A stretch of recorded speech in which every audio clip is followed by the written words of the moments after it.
Yes. Sa aking mga kababayan na nandyan po sa Veteran Center sa Quezon City at nandito po online sa social media, nagpapasalamat po ako sa inyong suporta sa akin at nagpapasalamat po ako sa pagprotekta nyo. Unang-una po kay Yusek Zulaika Lopez at sa lahat po ng mga personnel ng Office of the Vice President. Lalong-lalo na po bukas dahil meron na naman pong hearing doon sa House of Representatives na ang Committee on Good Governance. Nagpapasalamat din po ang pamilya ni Yusek Laika Lopez, lalong-lalo na ang kanyang ina na si Nina Tanglaw, sa inyong tulong sa kanyang anak, sa inyong pagbabantay sa kanya. Alam po natin, malaki po yung trauma na pinagdadaanan niya ngayon. Minsan po nakakahawa dahil po sa harassment and threat to her life. Alam ko po, busy po kayo lahat. Lahat kayo kailangan maghanap buhay dahil mahirap ang buhay ngayon. Pero nandyan kayo para magpakita at magbigay ng suporta sa akin at sa opisina ng Vice President. Gusto ko lang ipaalala sa ating mga kababayan na ayaw natin ng kaguluhan, na tayo ay may karapatan sa peaceful assembly at tayo ay may karapatan na magsalita kung ano yung nararamdaman natin at gusto nating makita mula sa ating gobyerno. Ang gusto natin makita ay genuine public service. Kung maalala niyo po, hindi ako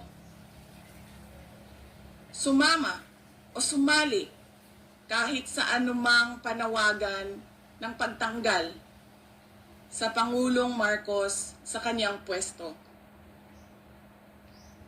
Bumisita ako sa rally ng Kingdom of Jesus Christ sa Bonifacio noon dahil nakiramay o nagkipagsimpatiya ako sa kanilang nararamdaman at hirap na pinagdadaanan. Ang lagi kong panawagan sa taong bayan ay hingin, idemanda sa gobyerno na ibigay nila ang serbisyo na karapat-dapat para sa mga Pilipino. Simulan na natin sa mga campaign promises.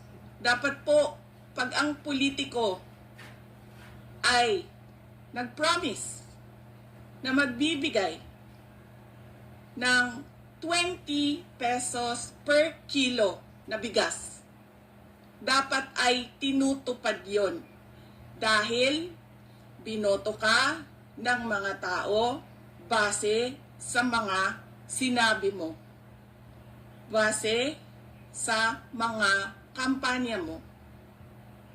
Kaya dapat binibigay yan lahat.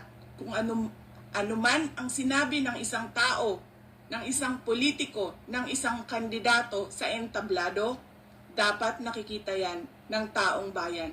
At higit pa, dapat ang nakikita natin.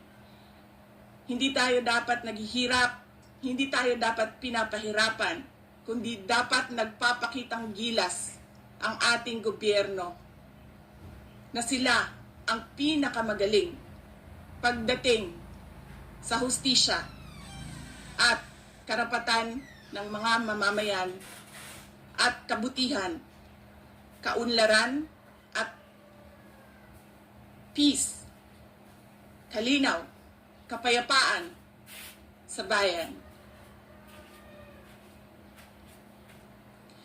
Ulitin ko, dapat hinihingi natin sa ating pamahalaan ang karapat-dapat para sa isang maunlad at mapayapang lipunan. Mga kababayan, nararamdaman ko kung ano yung matagal nyo nang nararamdaman. Sinubukan ko na magtrabaho ng maayos sa Department of Education dahil yun naman ang aking pangako sa inyo. Ginamit ko ang pangalan ko, Sara Duterte, Inday Sara Duterte. Sabi ko sa inyo, trabaho, edukasyon, mapayapang pamumuhay. Pero, anong nangyari? Binastos ang budget, ang Department of Education. Hindi ko na kailangan magbigay ng ebidensya. Nakikita nyo sa General Appropriations Act, simula sa NEP, papunta sa GAB, papunta sa BICAM, papunta sa batas. Nakikita natin yon.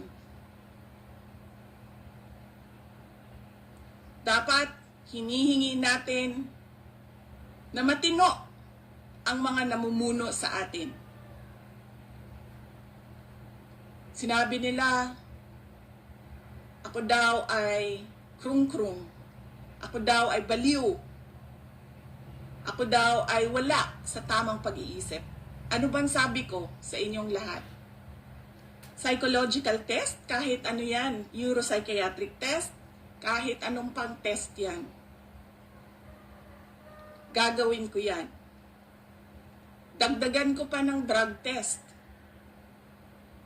Pero dapat magpa-drug test ang lahat ng mga nagtatrabaho sa Office of the President, sa Office of the Vice President, sa lahat ng opisina ng Senado, sa lahat ng opisina ng House of Representatives, sa lahat ng departamento ng ating bayan, ng ating pamahalaan. Diba? Ano pang test ang gusto niyong idagdag ko? Wala na kayong mapuna sa akin. Pinagtatakpan ninyo ang mga kakulangan ng pamahalaan. Ako ang ginagawa ninyong punching bag para hindi napapansin, nakikita, naririnig ng mga tao ang kalokohan, ang korupsyon, at ang katiwalian na ginagawa sa gobyerno.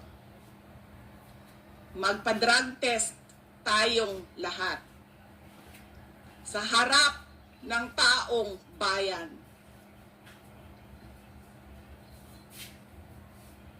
Dalawa lang yan, mga kababayan. Ibigay namin ang mga pangako namin sa inyo noong nangangampanya kami. At papakita namin sa inyo na matino kami. Magpapadrug test kaming lahat. Simulan namin sa Office of the Vice President.